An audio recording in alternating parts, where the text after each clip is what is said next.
teaching others, because when I first got into the healthcare field, people overlooked me. I was really a ninth grade dropout who had no education, but I was determined to make something of myself for my baby. So Motor City matched the funds I put into my business. They awarded me $20,000. So now I'm able to focus solely on first step healthcare training and give it everything it needs. All because I live in Detroit. All right, I'd like to welcome you to this edition of In the Conference Room with Mark S. Lee. And before we go any further, let me say happy Veterans Day to all of those who have served, past, present, and those who will be serving in the future. We appreciate all that you have done for our great country. And I want you all to sit back and relax and enjoy the conversation as we do each and every single week with a bunch of business leaders from across Metro Detroit and beyond. And this week is no exception. My name is Mark S. Lee, and I'm your host for In the Conference with Mark S. Lee. And we have a very relevant conversation lined up for you today on this Veterans Day. And I'm so pleased to welcome Ms. Jeanette Schneider, and she is the president of RE/MAX of Southeastern Michigan. And you've seen her with me on Strictly Business and some other platforms. So I just appreciate, Jeanette, you taking the time out of your busy schedule to join me on this Veterans Day. Happy Veterans Day to you. Thank you. I'm a former Army wife. My husband was in the service. We lived over in Germany for a few years while he served. So this day, it is always near and dear to my heart, and always happy to have a conversation that involves veterans. Absolutely. Thank you very much. And we're going to talk about the veteran home buyers today. And I know there was a recent settlement, that's right. I'll have you kind of lead that conversation, by the National Association of Realtors, that will be impacting certainly what the veteran home buyers will be certainly benefiting them as they go through the home buying process. So before we go down that path, let's give us a very brief overview of RE/MAX of Southeastern Michigan. Kind of refresh everybody's memory. Sure. So it's like with the area that we encompass and things of that nature. Is that what you're thinking? Yeah. So RE/MAX is Southeastern Michigan. I work for what's considered a regional office, and we oversee and help support RE/MAX franchisee throughout Metro Detroit. Specifically, our territory covers Oakland, Wayne, Macomb, and Monroe counties. So if you have a RE/MAX office or a RE/MAX agent that works in any of those areas, they kind of fall under our umbrella. Okay. And so as we talk about the recent changes to VA loans, kind of give us an overview of the impact that these changes will be having on the veteran home buyer. So kind of walk through what these changes are and how the veterans can benefit from certainly these changes. Certainly. And for, VA loans are a wonderful tool, for folks that have served, and it certainly provides some great benefits that aren't necessarily available in other types of loan products. But prior to the settlement that the National Association of Realtors entered into, and that really took effect back in August, prior to all of that, if you were a veteran and you were using a VA loan, one of the few things that there was absolute line in the sand you could not do is you could not pay a commission to a real estate agent. And so you were always reliant upon, and the system really supported. So it was often not a friction point, but you would have never been able to pay an agent to represent you. You would have been relying on a seller, to pay it, on your behalf. With the settlement, some things have changed. And one of the things that, the VA process has also looked out for veterans on is to make sure that in the new world of real estate moving forward, where buyers might choose to pay their agent, a veteran going through a VA loan now has that same ability. Doesn't mean they have to. It doesn't mean that they still can't ask a seller to pay it, but they have the ability to do it, which keeps them competitive as a buyer because they have all the same options any other buyer has as far as that goes. It gives them a lot more flexibility. It does, because in the past, that was one thing they could not do. And so as the rules changed, back in August, and now it becomes more of a point of dialogue and communication and transparency amongst any buyer and the agent that they may choose to work with. If the VA hadn't made this change to allow veterans to at least consider paying it, they'd really be at a disadvantage because they'd either be relying on only sellers paying for their buyer's agent, or they have to rely on, an agent out of the will and goodness of their heart doing the transaction for nothing. And that would have put, I think, a veteran, in a less favorable position. So the ability that they have to, if they want to choose to pay, that they even can, it keeps things, competitive and kind of a fair level playing field. What is the state from your perspective of veterans and the home buying process? What I mean by that is, do we see more of them certainly purchasing homes? Is it flat? Is it declining? What is the state as we enter the end of the year, the end of 2024, for the veterans in terms of the home buying process? Again, is it increasing, decreasing, flat in terms I of? don't have any specific numbers locally on what that looks like. My gut would tell me it's probably somewhat flat. I don't know that this year would necessarily saw more, home sales by veterans. And I say that because the market's been so competitive. And the Mhm. reality of it, I mean, there's a variety of reasons. Home sales in general have been somewhat flat this year. I mean, that's just the way the industry is going as a whole. But as we look at veterans specifically, there's always been a bit of a challenge in any market, but especially competitive markets. When the market is very competitive from the buyer's perspective, which is the market that we've been in for the last handful of years.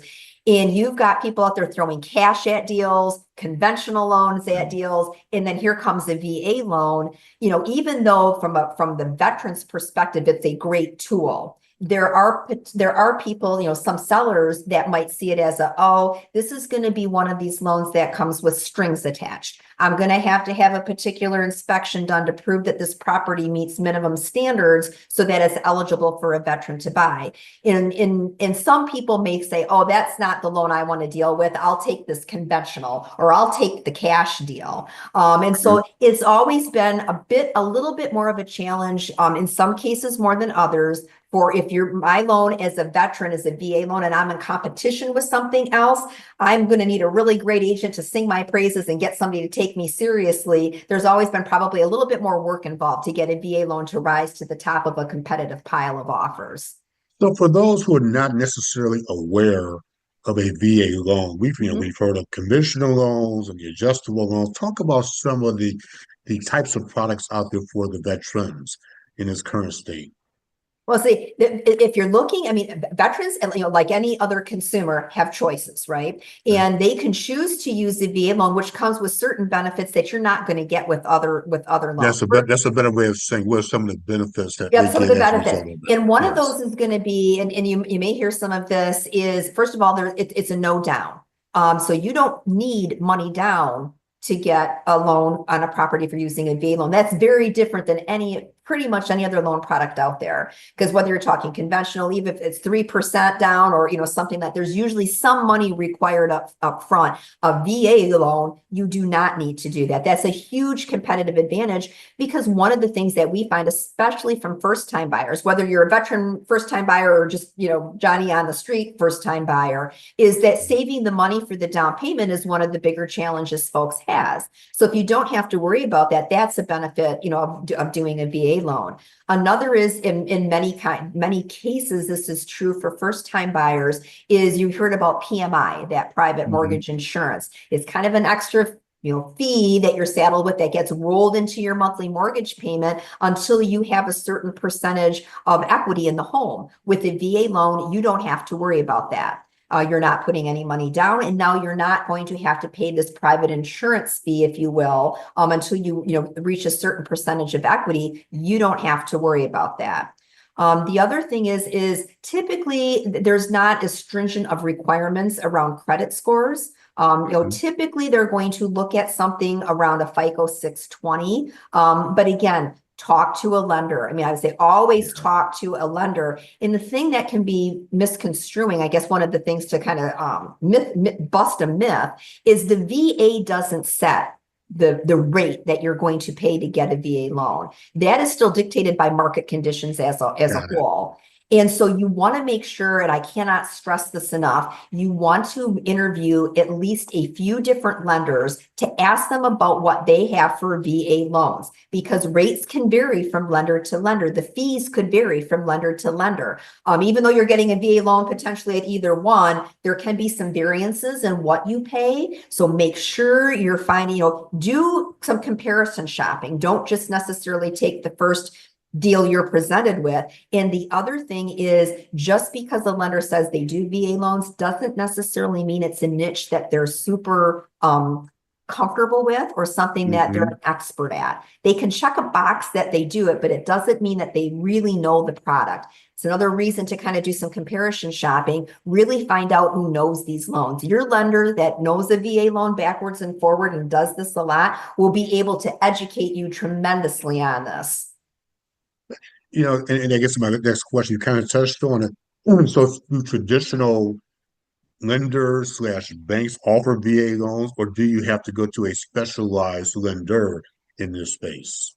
There's not like, anybody using a VA loan has to go to, lender ABC. No, you can shop that. And like I said, and you will find if you do, some shopping of your own, whether some of it's online to see what type of loan products different credit unions or banking institutions or mortgage institutions might offer, some websites will probably show you they do or they do not, work with these types of loans. But that's just step one in the process. Because like I said, there are people that technically offer them, but it's a unique niche. And you really do want to have somebody that does this day in and day out. And you're not the one or two VA loans they're going to do a year. You want somebody who knows this product and can really shepherd you through the process. Well, this is awesome. And then as we begin to wrap up shortly, I just want to ask you again about the impact of this recent decision, this settlement. Are there other benefits to veteran home buyers that you should make them aware of as a direct result of the decision back in September? Yeah, absolutely. I mean, in one of them, and this is a little in the weeds on a couple of these things, but just want to make sure people understand. Because, the ability to pay an agent was one thing. The other thing is, that still can be negotiated. If you're in a situation where you may choose to be paying your buyer's agent representing you directly, that can be negotiated. That's a conversation you should be having with your agent. What they want to charge, what you're willing to pay. That's a conversation. The other thing to keep in mind is in many cases, again, whether a VA loan or other, is sellers in many cases are still going to be approached by the buyers to cover their agent's commission as part of the, here's my offer to buy your home. And I'm including the fact that, you're going to take care of paying my agent's commission for me. This has always been a little bit of a touchy thing when it comes to VA, because when in a VA loan, there's only so much, there historically has been a 4% cap on seller concessions. If the seller was going to pay to do some repairs or help you with some closing fees or do different things, it could never be more than 4% of the home value. And with this, it's like, okay, well now if the seller is going to hypothetically pay my agent, me as a veteran, and they're going to pay my agent representing me as a buyer, boy, I've kind of just used probably the better part of my concession option. With this change, any commissions paid for your agent by the seller on your behalf do not count towards that 4% seller concession. So that's a nice thing for VA buyers to know. This is awesome. Is there a website where people can go to get more information, particularly the veterans, or is there a website that your organization's website that people should be aware of? I would definitely say go to the Veterans Administration. They have a lot of different things out there. I mean, they're kind of a great resource, one and all. And I know that they've been updating that website specifically as it relates to the changes that have come across in the real estate industry, things for veterans to know. Absolutely, that would be a good website to go to stay in touch with the latest and greatest information on that. Jeanette Schneider, this is a great conversation, very germane, very relevant to what we're doing. We're celebrating Veterans Day. And we certainly want to get the information out to you for those veteran home buyers.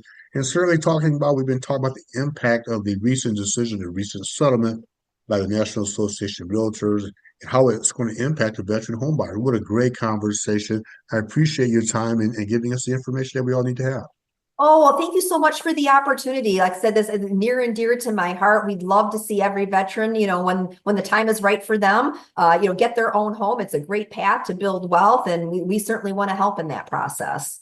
Absolutely. I thank you very much. And again, happy Veterans Day to your husband as well. And we like to thank him for his service. And for all of you tuning in, I want you to go out, make it a great day, make it a great week. Thanks for tuning in to this week's edition of In the Conference with Mark Anthony. And as always, in closing, we'll talk to you soon. But again, one more time, have a great day, have a great week. And again, one more time, happy Veterans Day. We appreciate all of you. Take care. I love teaching others because when I first got into the healthcare field, people overlooked me. I was really a ninth grade dropout who had no education, but I was determined to make something of myself for my baby. So Motor City matched the funds I put into my business. They awarded me $20,000. So now I'm able to focus solely on first step healthcare training and give it everything it needs. All because I live in Detroit.